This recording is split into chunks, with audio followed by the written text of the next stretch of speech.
Hello everybody, Prince Bear here, and we're back at EPCOT. I'm hiding in the shade, stalking my prey because it's time for...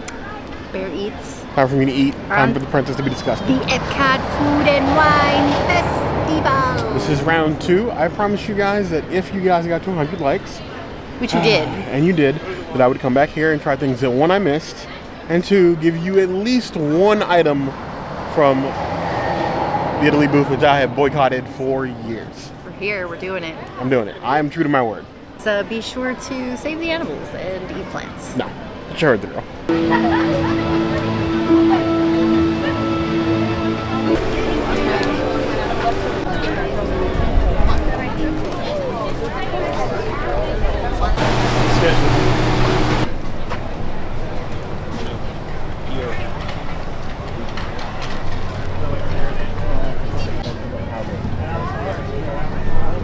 Okay, here we have the Spam Musubi Nigiri in traditional island form. We got some nigiri, rice, spicy mayo, a thick, juicy looking piece of Spam with some eel sauce and sesame seeds on top of it, along with a very cute seaweed salad for garnish, I guess.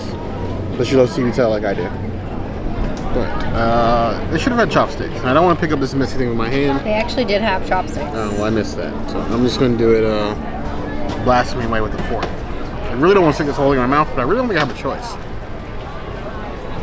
Commit to your mistakes.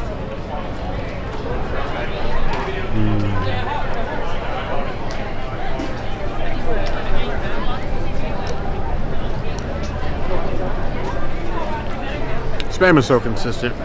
I grew up on Spam. I've been gone for 6 years. We had rolling blackouts all the time. And one of the most popular things to stock in our pantry was Spam because it was the one meat that you guarantee wouldn't go bad. And scheduled power outages range from 2 hours to 6 hours. So we ate a lot of Spam. I had a lot of Musubi as well. And honestly, it's just as good as I remember. It's definitely a unique taste. You're either going to love it or you're going to hate it. I love it. I'm giving it 4 out of 5 plus.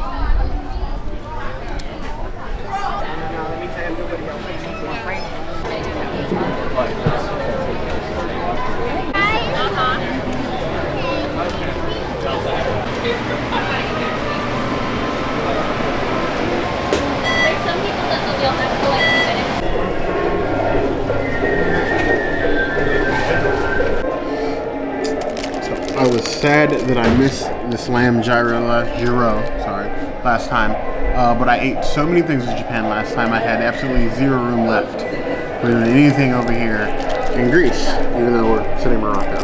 I was wondering how they're going to do this, like, you know, gyro is actually a little handful type of thing, but they give you a little, like, basically a third of a gyro wrapped in foil, so you get a healthy chunk of meat with the tzatziki and the lettuce. A very big piece of onion, or red onion. I'm just gonna take that out. We don't do onion here. At least I don't do the onion. You guys like onion, that's fine. But you're intolerant. Yeah, it will hurt me, and then you guys will see less of me because I will be in the bear room for the rest of the day. So it's definitely a healthy dose. It's definitely more meat than it first looked in here. Looks very nicely sliced. It looks like all the tzatziki though is at the bottom. You open it up. There is tzatziki in there. A healthy dose. It's just clumped in the bottom. It's not really spread around. Another piece of onion hiding in there, and it just falls apart. Let's bite it from the bottom like a proper Middle Eastern taco.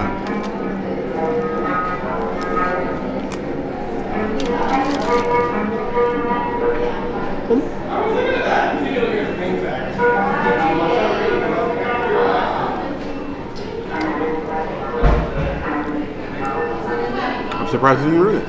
The lamb meat is delicious, well seasoned, plenty of tzatziki. It just exploded in my mouth when I bit into it. It just needs to be spread out a little bit more. It's a training thing, but it's really good. Hopefully I'm surprised. If you've never had lamb before, might be time to try it. 4 out of 5 plus. Change it.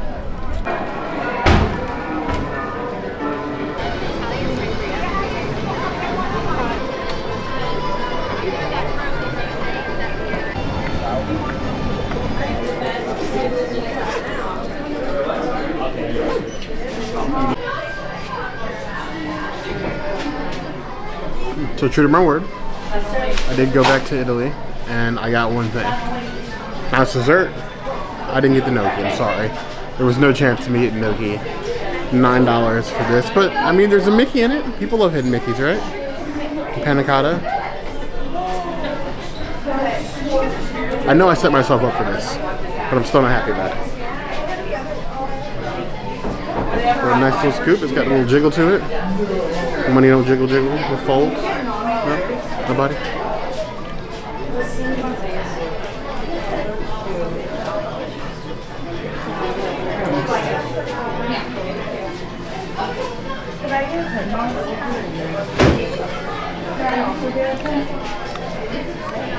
The fruit works. I don't know about the chocolate pearls. It seemed kind of odd. They had like a crunchy bite afterwards, which is weird for something that's so pudding-like to begin with. I don't hate it. But honestly, if they didn't have the chocolate, then I'd like it a lot more. 3 out of 5 plus. Italy's not completely trash. Just mostly.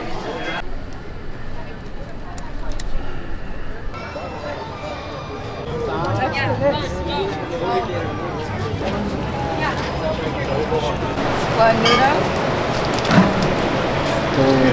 You're welcome. Next, we have no further drinks, okay?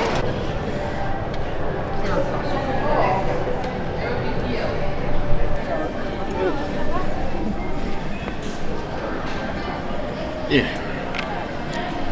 Here we have a Mongolian beef bao. How anything with bao in it, or a bao basically, I'm going to get a bao every single time. I can't resist. Mongolian beef, not high on my list. Now, and trying to take pictures of this thing, it's a greasy boy. Like, I'm not gonna go as far as to call it grease. Maybe it's just juicy, as Mongolian beef should be, and not all dried out. But it's thick with the meats. Like this looks like on its own, it'd be enough to give you meat sweats in the worst possible way. But I'm here, as always, torturing myself for the community. Partly myself.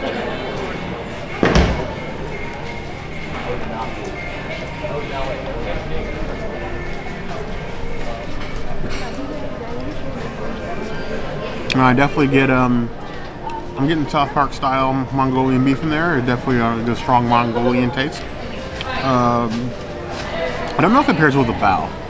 It's sort of like the savory of the Mongolian beef sort of overpowers the bao itself. So it doesn't really feel like it's in balance. Maybe there's just too much meat in it. I don't know that anybody's ever said that. Specifically not a bear, so I'm gonna let that go. It's not the best bao I've ever had, but like baos, I think it's still worth getting. 3 out of 5 plus.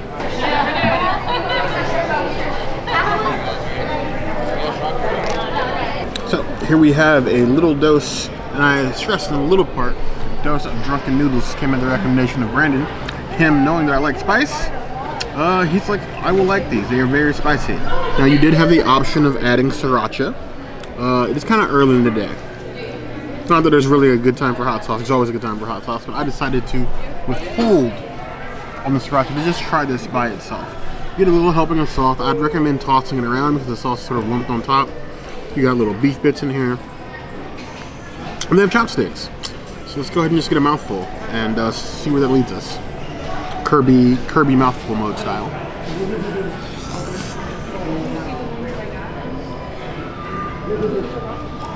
Get out of your way.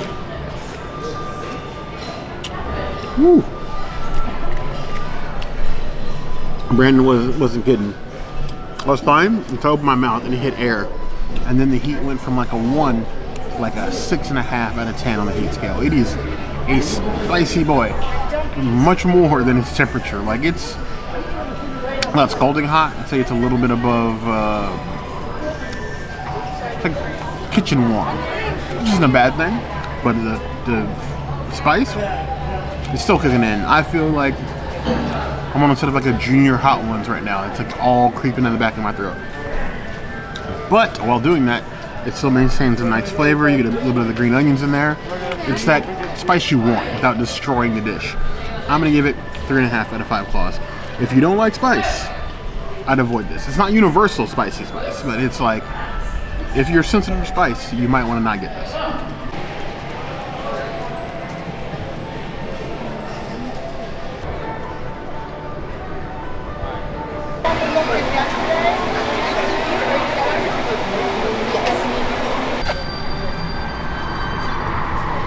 Thank you. Thank you.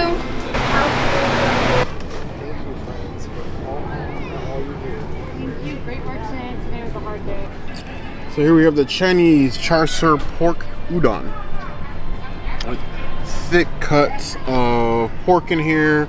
Looks to be some dirt rooms. We got some cabbage, a nice soy-soaked half-boiled egg in here, and a colorful looking broth. As with every noodle bowl or udon or ramen we try, we do the broth first because the broth is trash. Food is trash.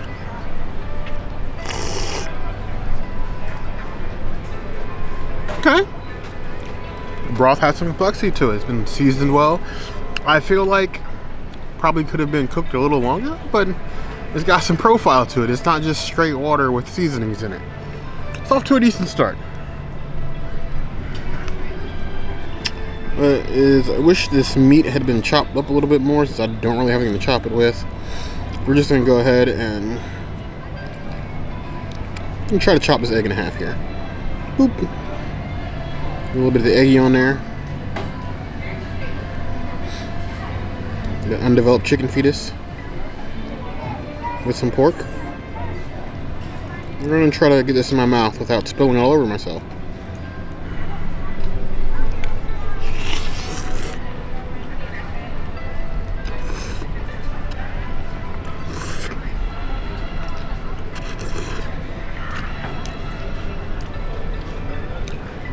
Okay. It's decent. I feel like the pork could use a bit more seasoning. It's well cooked, it's juicy, it's just not very well seasoned. Maybe the seasoning sort of like filtered out into the broth. The broth is still good. I feel like it could use a little bit of heat. The green onions, you can still taste those like tip of your tongue. It's decent udon. It's not the best I've ever had, but I've definitely had far worse. Maybe 3 out of 5 plus.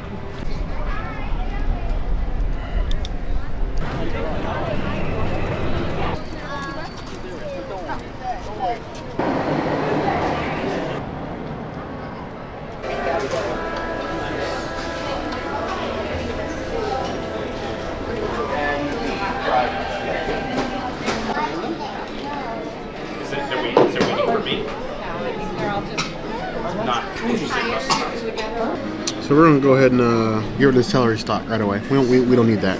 I'm only coming here to get these wings. Don't look at me with that look of disgust because I discarded the celery. I'm still going to eat it. We just don't need it right now. Now I know that like this is like the wing that everybody wanted to get for Food and Wine because it's like the weird flavor on the wing board. It's peanut butter wings with a grape gel. We actually have a Disney creator mutual for the love of theme parks that actually warned me not to get this. So they were pretty awful. I'm gonna do this for you guys because I torture my body, but for me, in exchange, I need you to go check him out on TikTok and just leave a comment, Diarrhea Man. Don't explain it, just leave Diarrhea Man. Eventually, it'll get back to me.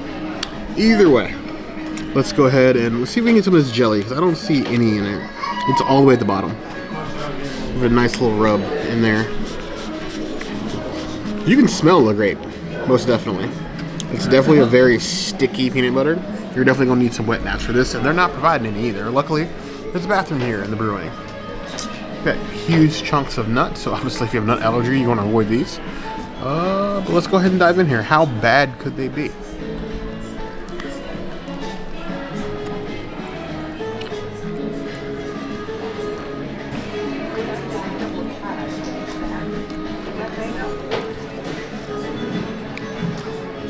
I can probably do without the nuts. I don't need, you already get a peanut butter like sauce on them. I don't need huge chunks of nuts crumbled on top. It looked good in presentation wise, eating wise, it's kind of annoying.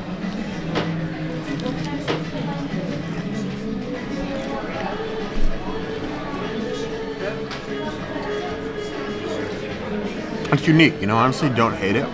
The peanut butter flavor is strong, but not so much where I'm already sick of it. The grape gel is very light. I wish it had a little bit more on it. But they pair well together. You're definitely getting like a peanut butter and jelly aftertaste from that. And the chicken's good. I don't know if they go well together though. They're just not terrible. I'm not going to leave a wing on this plate. But I think the jerk wings I had here were a lot better. Giving it 3 out of 5 plus. Yes, I destroyed the wings. Probably not to the degree I would wings that I had loved more. I definitely didn't clean the bones, but I finished them. And I'm coming back for celery, just like I promised. Eat your veggies. Eat your veggies, kids. And old people, too. We gotta eat them, so do you.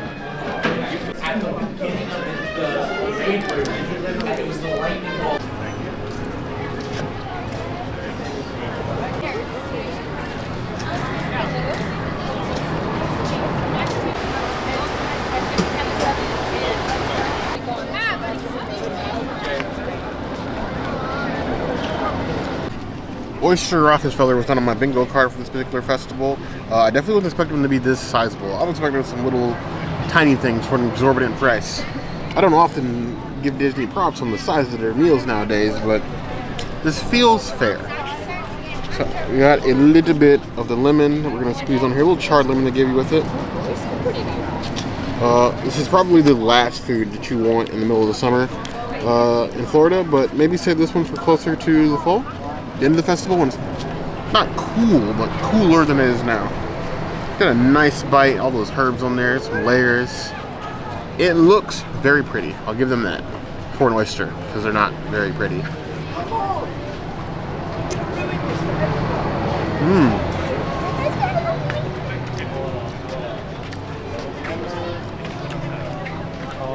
The cheese is very much in bond with the spinach. They pair with your nice on top of the oyster, give it a nice chew. The lemon definitely helps, so I get no sort of like oceany flavor out of it all. And those breadcrumbs on top give it a very nice texture. Honestly, if you want something lighter, like say you've never tried oysters before and you want to give them a try, I think this is a good first dish. Sort of expanding. You definitely, as somebody who loves oysters, I'm saying that if you're going to try them for the first time, you want to try them cooked, not raw. Raw is a lot harder thing to sort of adjust to if you're not used to it. But this is well cooked all the way through, well seasoned. And this is probably one of the best examples of oysters that I've ever seen in Disney parks. I'm gonna give this a 4.5 out of 5 plus. That's from an ocean-loving bear.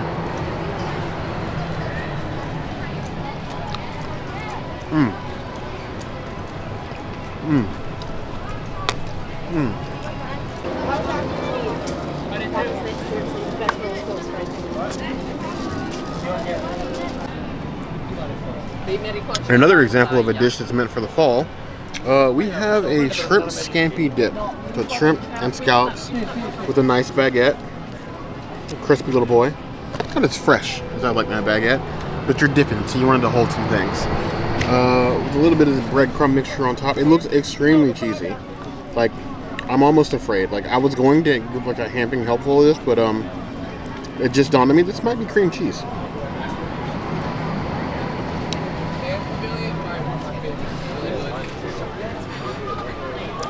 Be worried for me.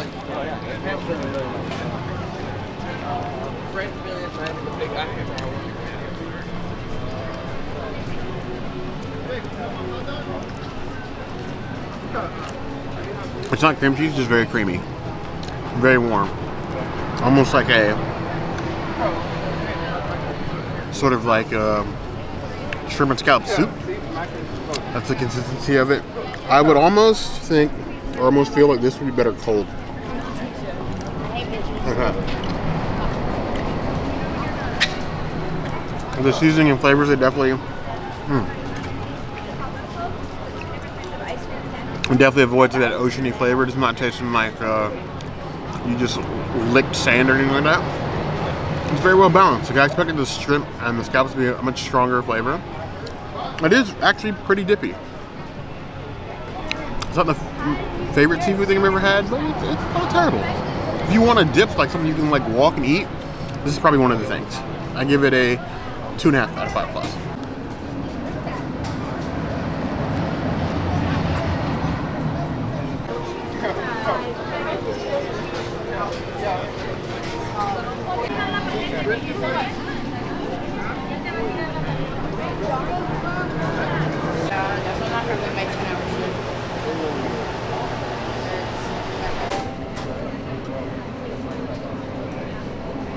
So here we have the Cowboy mac and cheese.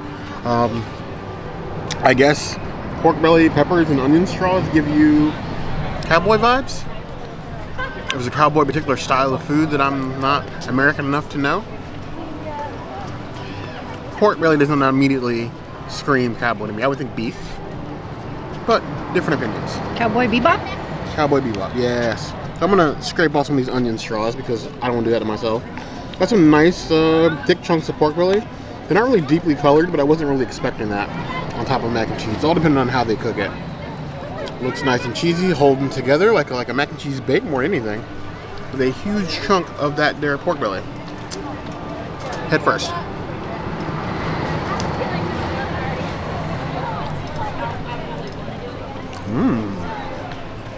Okay. It's definitely not as strong with the cheese flavor as I was expecting. I'm gonna take a magic pill either way because this is delicious. It reminds me of an elevated version of something I used to have as a child, which is basically mac and cheese mixed with barbecue beans. Which, I don't know if that is an official name, but that's how I always ate mine, just mixing them all together. But the pork belly isn't, I thought it was just going to be some random protein dumped on top. But it actually seasoned and goes quite well with the mac and cheese. I don't often advocate for mac and cheese on this channel. I think the last mac and cheese I got excited about, even though it's fairly recently, was Hoop-de-Doo review. Please go watch that video. Well, this is quite good. Not Hoop-de-Doo review good, but pretty good. I can give it 4 out of 5 claws. I loved all 3. Princess has survived another bout of watching me eat all the disgusting meats, but at least she looked cute while she was doing it. But I have come and tried to stuff my face as much as I can. Obviously, we didn't get absolutely everything in this festival, but there's still time to get more. If you guys want us to do more, let us know in the comments. You have any thoughts, anything disgusting you had to eat today? Eat plants. No. And watch us eat more plants. Well, eat your meats and your vegetables. And eat just vegetables. No, don't do that. But if there's anywhere else you'd like to see us go, the comments will be a place to let us know. Hit the notification bell if you want to see other videos like this, and we have new videos 5 days a week. Monday, Tuesday, Wednesday, Thursday, Saturday. we will see you soon. Be sure to subscribe. You heard the girl. And if you don't like and comment this video, I'm pretty sure that Bear is going to yeet himself into a sinkhole and never come back. I was kind of thinking about it anyway. You want him to come back though, right? But you heard the girl. You do.